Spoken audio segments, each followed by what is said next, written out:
Hello दोस्तों। तो कैसे हैं आप सभी लोग। तो एक बार फिर से आप सभी 100 शब्द प्रति मिनट का मैटर लिखने के लिए तैयार हैं।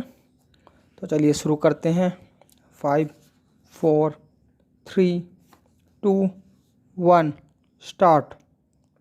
सभापति महोदय, ये शब्द मेरे नहीं हैं बल्कि राष्ट्रपिता के हैं। जो लोग आज सरकार में बैठे हुए हैं, क्या वे अपने दिल में सोचेंगे कि यह देशद्रोह शब्द बालकों को अंग्रेजी पढ़ाने के लिए राष्ट्रपिता का कहा हुआ है। आज 54 वर्ष देश को स्वतंत्र हुए हो गए हैं, लेकिन राष्ट्रपिता की इस बात पर आज तक ध्यान नहीं दिया गया है। अंग्रेजी भाषा को पढ़ाना क्यों बंद नहीं किया गया और उसको दैनिक कार्यों में क्यों प्रयोग में लाया जाता है।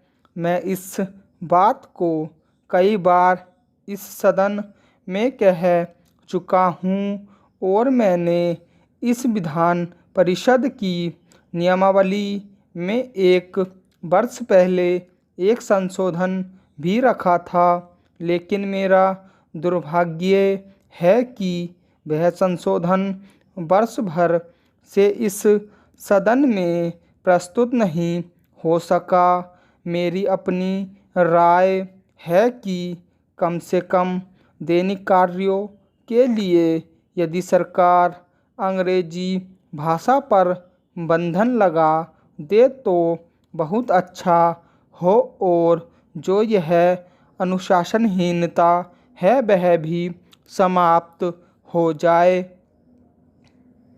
सभापति महोदय, जैसा कि मेरे मित्र ने कहा, लड़कों के माता पिता अंग्रेजी का प्रयोग करते हैं और उनके शिक्षक भी उसका प्रयोग करते हैं, फिर भी बालकों पर उसका प्रभाव क्यों नहीं पड़ता। मैं उनसे सहमत हूँ कि बालकों में नकल करने की आदत होती है, जैसा वे अपने बड़ों को करते देखते हैं वैसा ही वे करते हैं। अगर हम कोई बुरा काम करेंगे तो उसका प्रभाव बालकों पर अवश्य ही पड़ेगा।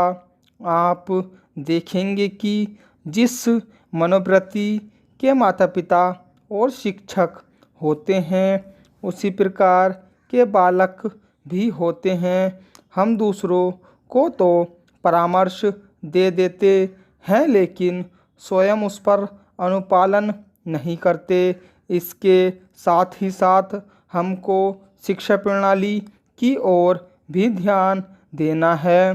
शिक्षा के जिन तरीकों को आजकल अपनाया जा रहा है वे वास्तव में लाभकारी नहीं हैं।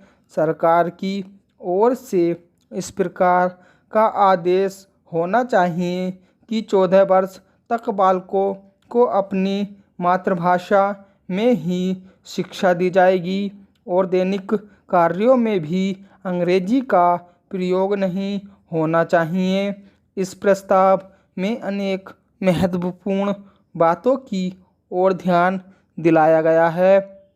मैं समझता हूँ कि जब माननीय मंत्री जी इस बात का उत्तर देंगे तो कह देंगे कि हम बहुत सी बातों पर कार्यान्वयन कर रहे हैं, लेकिन मैं समझता हूँ कि उन पर कोई कार्यान्वयन नहीं हो रहा है।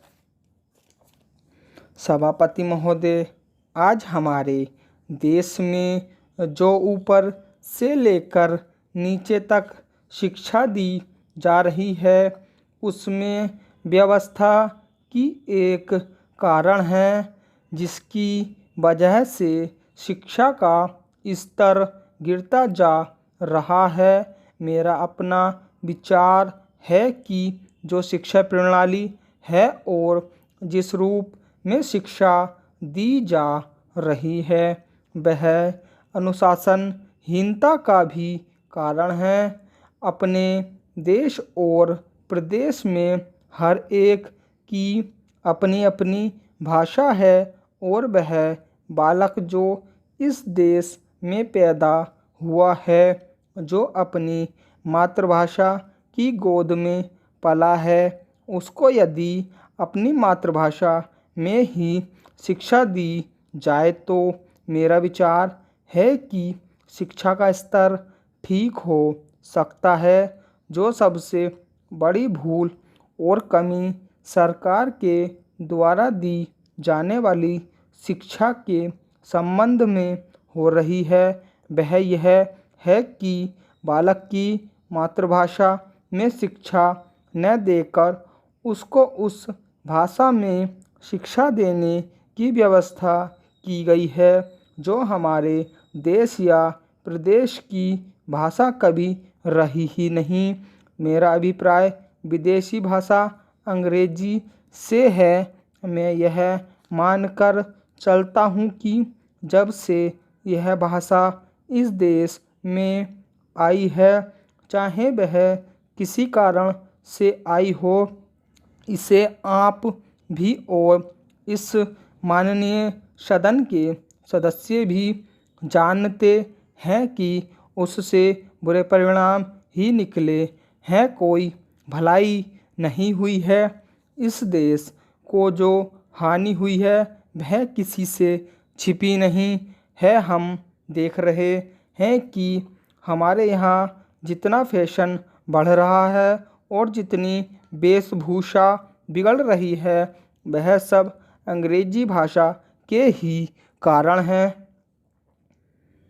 जिस समय यहाँ पर अंग्रेज़ों का राज्य था, प्रायः यह देखने को मिलता था कि वे लोग जो विशेष करके किसी न किसी तरह से सरकारी पक्ष के ही होते थे, अंग्रेज़ों से मिलने के लिए जाते समय अंग्रेजी वेशभूषा का ही प्रयोग करते थे। परंतु इस प्रकार और इस देश का दुर्भाग्य यह है कि अंग्रेज़ों का राज्य समाप्त हो जाने के बाद भी लोग उनकी वेशभूषा को पहनते चले जा रहे हैं। इससे जो प्रभाव हमारे देश के फैशन पर पड़ा उससे लाभ के बजाय हानि ही हुई है और हो भी रही है। मेरा ऐसा विचार है कि अंग्रेजी वेशभूषा से इस देश को बहुत हानि हुई है। भारत की गौरवपूर्ण सभ्यता और संस्कृति के संरक्षण पर पर्याप्त ध्यान देने की आवश्यकता है। पंचवर्षीय योजना और 10वीं पंचवर्षीय योजना हम जनता के दुखों को दूर करने के लिए लाए हैं। इन योजनाओं के परिणाम भी हमारे सामने हैं। बड़े बड़े अनुभवी बैठे हैं, उन्होंने योजनाएं बनाई, लेकिन योजनाएं ठीक प्रकार से कार्यान्वित नहीं की गई हैं। उन योजनाओं में काफ़ी दोष थे, जिसके कारण ये योजनाएं लोगों के दुखों को दूर नहीं कर सकी। लोग दुखी ही रहे। मैं यह कहना चाहता हूँ कि जो हमारी योजना थी उसका परिणाम क्या निकला।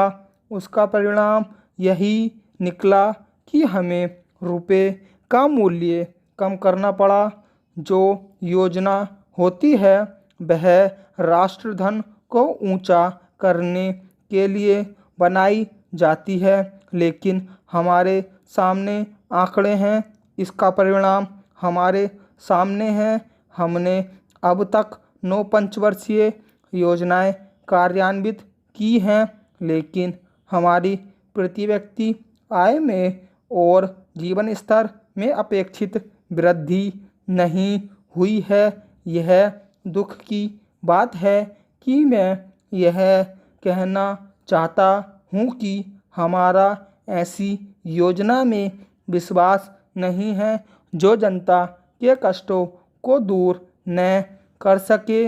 हम ऐसी योजनाओं पर विश्वास करते हैं जो उनकी आयु बढ़ा सके। स्टॉप।